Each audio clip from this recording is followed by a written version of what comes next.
Bonsoir à toutes et à tous, bienvenue dans ce journal. Dans l'actualité de ce mercredi 1er octobre, la mobilisation sociale prévue demain se précise. Des perturbations sont donc à prévoir sur tout le département. On revient également sur cette vaste opération de dépollution en mer à Marseille. Et enfin, rencontre avec le champion d'apnée, le Martégal Abdelatif Alouache. Nouvelle mobilisation donc de l'intersyndicale demain dans le département. Un cortège est attendu à partir de 10h30 sur le Vieux-Port à Marseille. Rendez-vous également même heure devant le kiosque à musique à Arles et devant le rectorat à Aix. Les autorités prévoient une participation plus faible que le 18 septembre qui avait réuni près de 15 000 personnes. Des perturbations restent à prévoir. Le point avec Noria Boussena. À Saint-Mitre-les-Remparts, pas de garderie ni de cantine à l'école Vaillant. En revanche, les services périscolaires de l'école Rostand ne seront pas impactés. À Istres, pas de cantine, pas de garderie ni d'activité périscolaire dans les écoles. Aucune prise en charge ne sera assurée entre 11h30 et 13h20. À Port-de-Bouc, les perturbations touchent plusieurs services. Pas de collecte des encombrants. Elle est reportée au 9 octobre. Il n'y aura pas de cantine dans plusieurs écoles, dont Josette Rebaud, Victor Hugo, Marguerite Blouva ou encore Louise Michel. À la crèche Mac Rambaldi, les sections des moyens et grands seront fermées. Pas de repas non plus pour les bébés. Toujours à Port-de-Bouc, la maison des services restera fermée. Côté transport, la RTM et les TGV ne devraient pas être affectés, mais des perturbations sont attendues sur le réseau TER et Intercité ainsi que dans certains services publics, en particulier les cantines. À Martigues, la CGT organise un départ collectif en bus à 9h. Ce sera depuis le parking de la Halle pour rejoindre le cortège marseillais.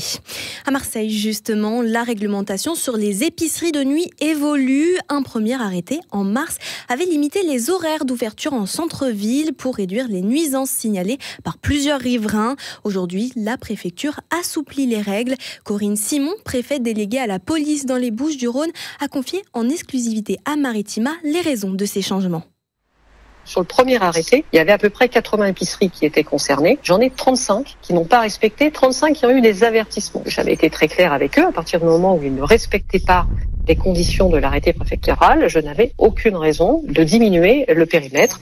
Et donc sur le troisième arrêté préfectoral, je n'ai à déplorer que, alors c'est toujours beaucoup, mais une dizaine d'avertissements simplement, c'est-à-dire qu'il y a eu une prise de conscience des épiceries qui étaient dans ce périmètre-là, et donc à partir du moment où j'ai une prise de conscience, j'ai moins de plaintes, j'ai aucune raison de limiter l'activité économique, j'ai fait le choix de diminuer volontairement le périmètre, mais attention, j'ai été très claire avec eux, ce n'est pas parce que certains sortent du périmètre que je ne me réserve pas le droit de faire des contrôles par la police. Je me réserve également la possibilité que si jamais les troubles réapparaissaient, je serais dans la capacité de pouvoir reprendre très très vite un arrêté préfectoral.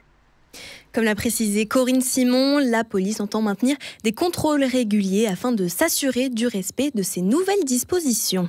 Autre actualité, un accident spectaculaire a eu lieu cette nuit à Plan de Campagne. Un camion a percuté une citerne incendie d'eau de 15 000 mètres cubes. La destruction de la cuve a provoqué une véritable vague, entraînant d'importants dégâts matériels, mais heureusement aucun blessé.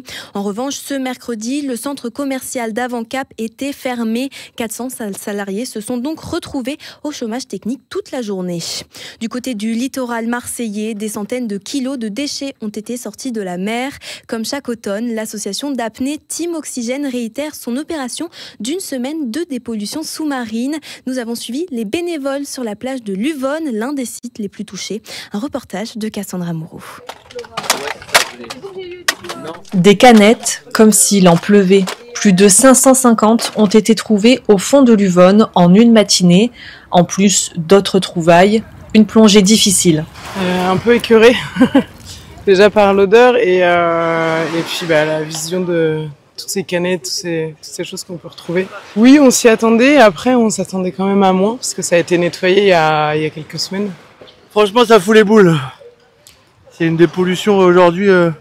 Il y a énormément de déchets, ça fout un petit coup au moral. On voit qu'il y a un courant qui ramène tous les alluvions, etc.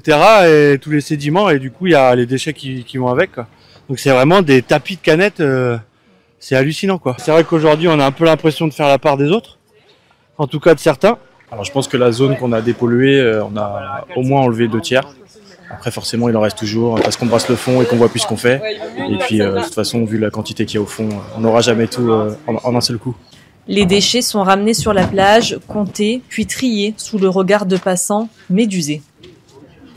C'est énorme, c'est énorme.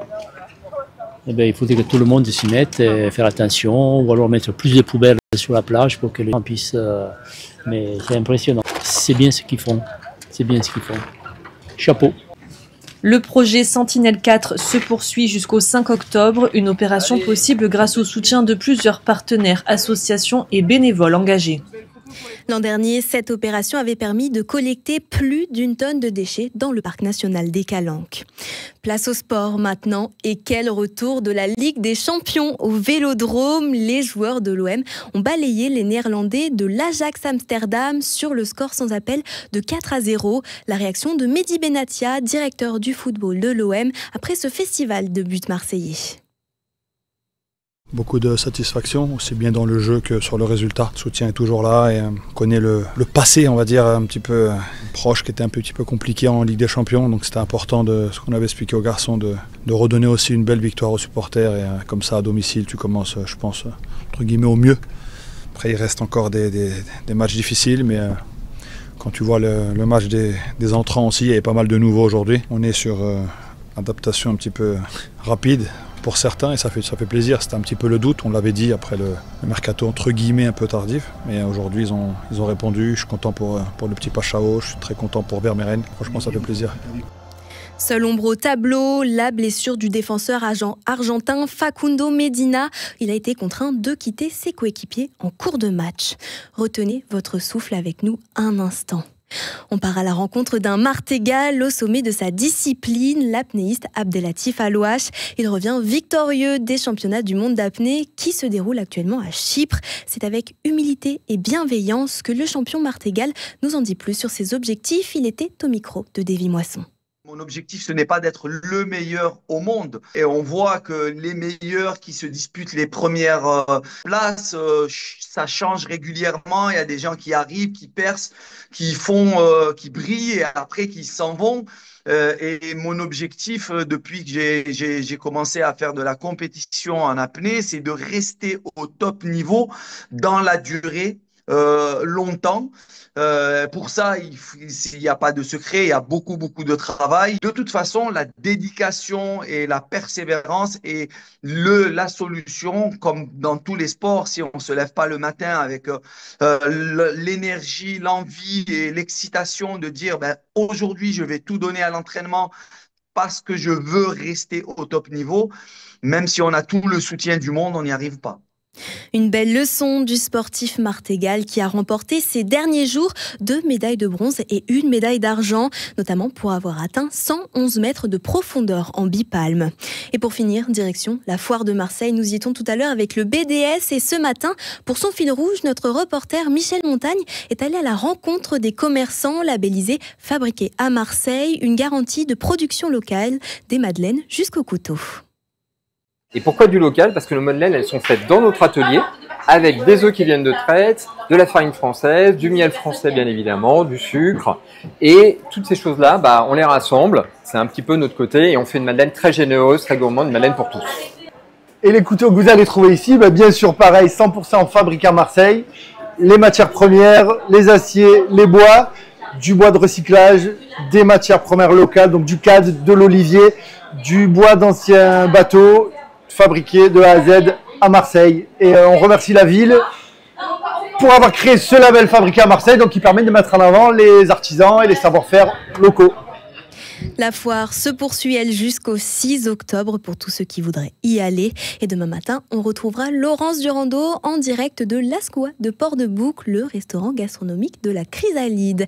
Merci à tous d'avoir suivi l'actualité avec nous sur Maritima. On se retrouve demain pour le prochain journal à 19h. Je vous souhaite une très belle soirée.